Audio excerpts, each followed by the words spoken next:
Okay, so this is a little demo for Presentation Media about how and what Photoshop, how to do Photoshop Tennis and what Photoshop Tennis is.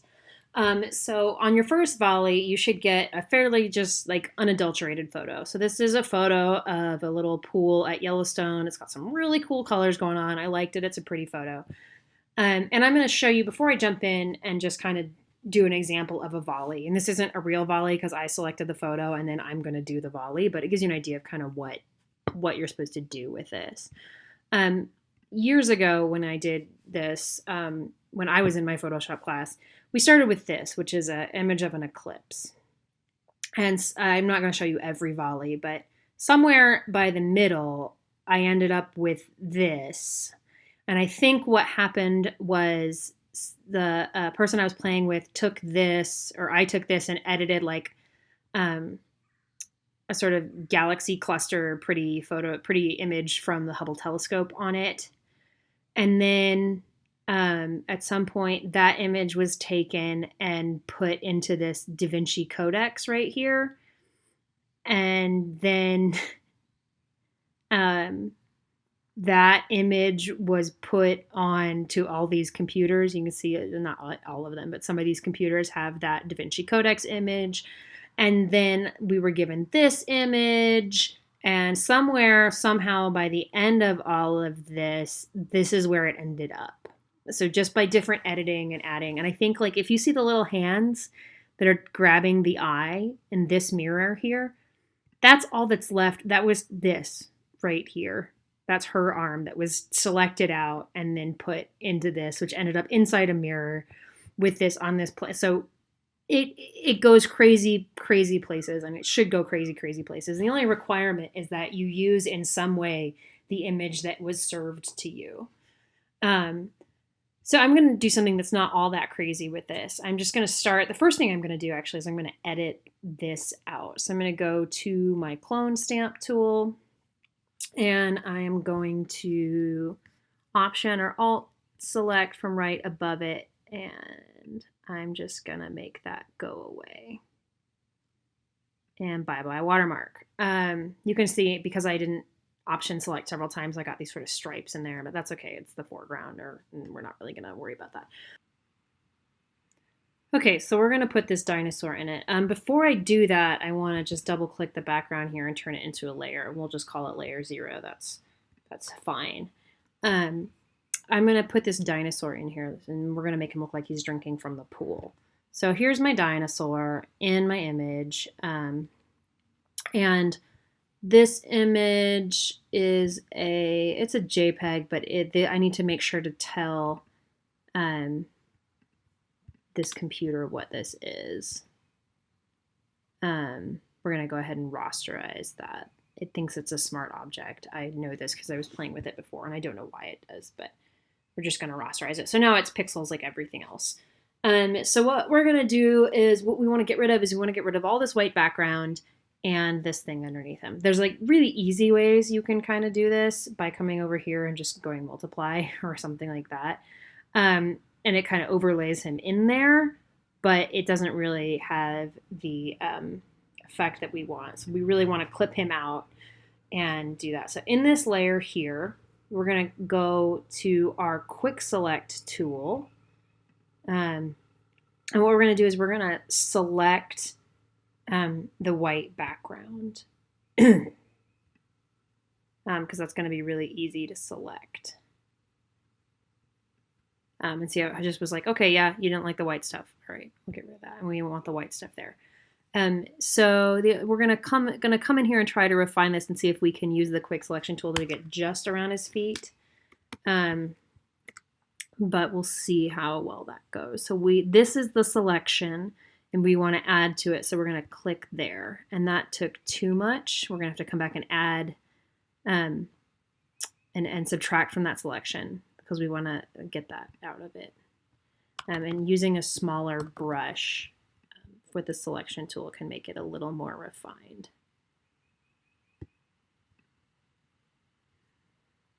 And so now I want to subtract this part from the selection. I want this foot to not be part of the selection. And go back and add. And use a really tiny brush so that it knows what to do. All right. And I'm happy with that. It's not perfect, but it's perfect enough for, oh, you can just Command Z if something like that happens. I got too precise.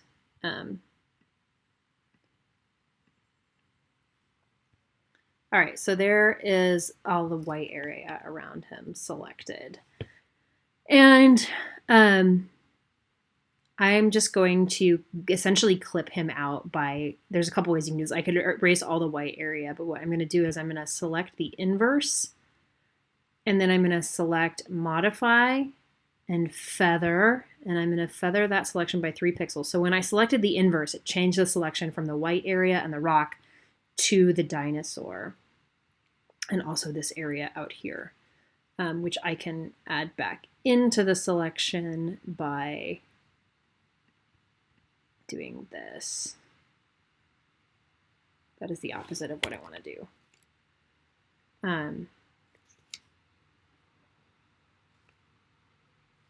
I'm gonna copy, Command C, add a new layer, and Command V, and that should just give me the dinosaur if I turn that layer off. Yes, it does. Okay, so that's what I wanted to do. Because my selection had a light feather around it, I got this light feathered frame, and I'm just going to erase that with my eraser tool here. And I want my eraser on a hard edge, so I use Shift bracket to make it a really hard-edged tool. I don't know why that circle is still there.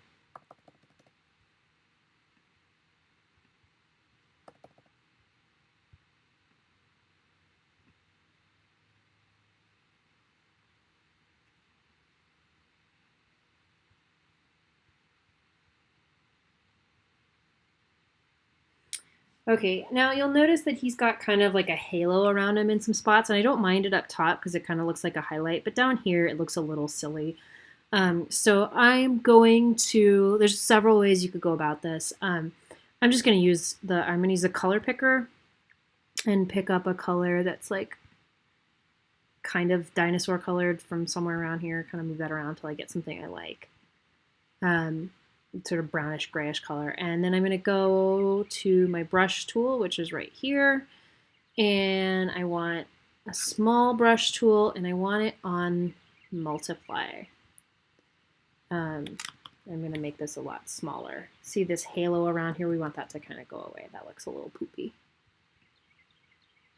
I don't like that. We are going to shift and turn that into a fuzzy edge. Oh, the smoothing is on. And that's one way you can do it. I'm not super happy with the way that's looking. Just gonna try the eraser with a soft edge.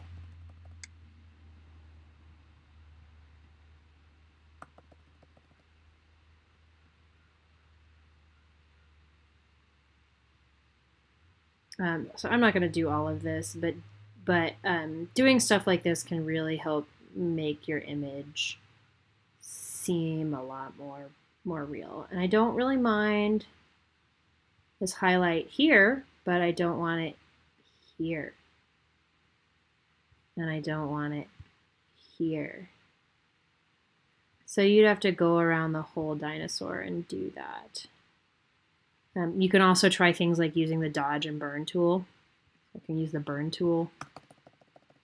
Make sure it's on like, probably want it on the highlights because you're trying to get the white out, turn the exposure all the way up, and that kind of gets rid of it too, or at least minimizes that highlight around there. So there's lots of ways you can do that to kind of get rid of it. That halo effect. I'm not going to waste a ton of video time doing that though. There's my dinosaur. He's selected. Spending a lot of time on your selection is one of the things that makes this work out well though. All right, so I'm going to go to my move tool up here, and I'm going to kind of set him over here by the edge of the pond. That's where I want him to sit. Now, there's a couple things about this that aren't great. One is that he's kind of not tilted the right way. So let me just kind of tilt him a little bit. And I just in the move tool, I held my cursor at the corner till I got that little turny thing, and I can just rotate him. Let's put him over there. He's maybe a little big. We can shrink him down. Spinosauruses are pretty big dinosaurs. And I think I want him about that size. And I'm happy with that. And there's some other things you can do from this layer. You can transform him and make him look just a little different. Distorting might be something you want to do. Kind of helps put him in perspective if that's something you need to do. You can use the warp to try to make it look like he's maybe leaning over into the water more, but I'm not too worried about something like that. All right, so enter to set that transformation. That's why I went back to square, because I hit enter. And now I'm happy with that. I don't really want this layer anymore, but I'm going to just leave it there so that you guys know that it's there. The next thing I want to do is I want to make, now looks like he's sitting at the edge of the pond, but it doesn't really look real, and there's some things you can do to make it look real. One of the things that happens, you can see this over here. Look, the trees are reflected in this water, so he would be reflected in this water too. I'm going to come over to layer, I'm going to right click on it, and I'm going to duplicate the layer. You can also do that from the layer palette there. And it's going to come up as layer 1 copy, and that's fine. And you can rename these, by the way. You can click on them, double click, and layer them. Then we can call this Dino Shadow. Layering your naming your layers is a really good habit to get into. I never got into it, so maybe you can all be better than me. And you can see that's not really showing up anywhere, but if we turn that layer off, you can see he's showing up right behind them. So we're going to go to Edit, Transform, and we're going to do Distort. And we're going to pull him down. Reflecting in the water. So the sun's coming this way, so he would be coming that way as well. We're laying him down in the water, pulling those handles down. And just kind of messing around with that until Dino Boy, and you want to line his feet up with his actual feet and play around with that until it looks like it's kind of laying down and it's being reflected in the water the way that it would, whatever looks realistic. Now, obviously, this image is like a little too crisp, a little too perfect. So there's a couple things we can do about that. 1, we can run the opacity down. 2, we can change the layer style. 3, we want to actually put that underneath that layer so that his feet are what's showing through. So the first thing we're going to do is we're going to find a layer style that we like to make that look right. Multiply looks pretty good. Multiply is one of my go-tos that I use all the time. Darker color looks pretty good. Those all look terrible. Overlay is another one that can work really well, but we're going to stick with multiply. And I'm going to run the opacity on that down to like 65. 60%, that looks pretty good. And then I need to kind of blur it out. So if I go into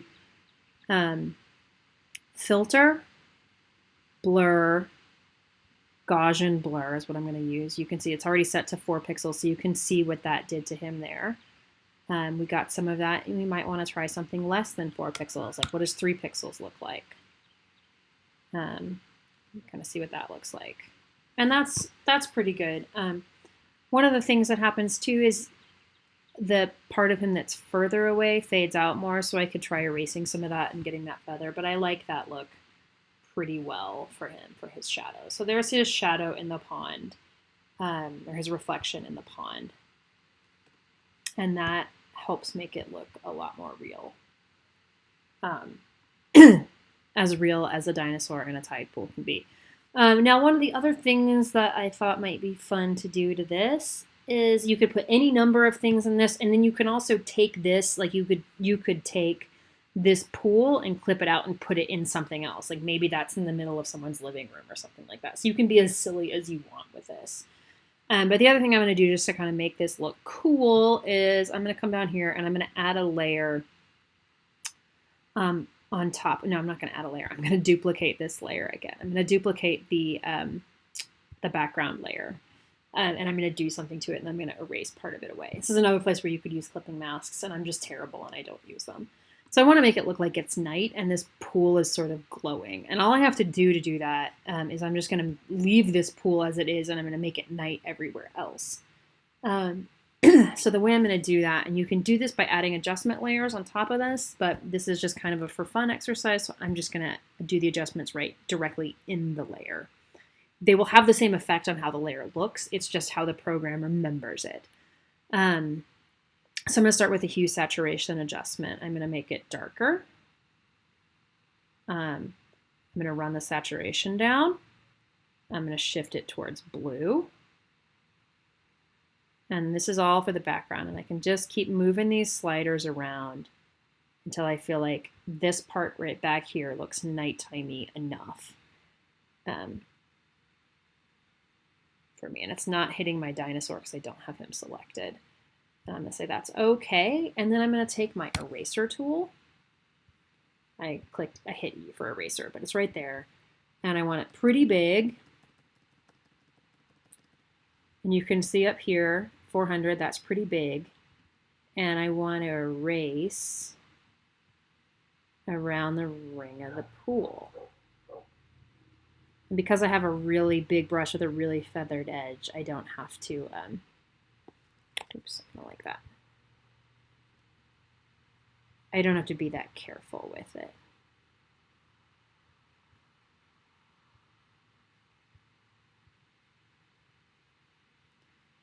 Now you can really tell now, because I wasn't really careful with the selection, how not good leaving those white edges are. So you'd want to go back and take care of that.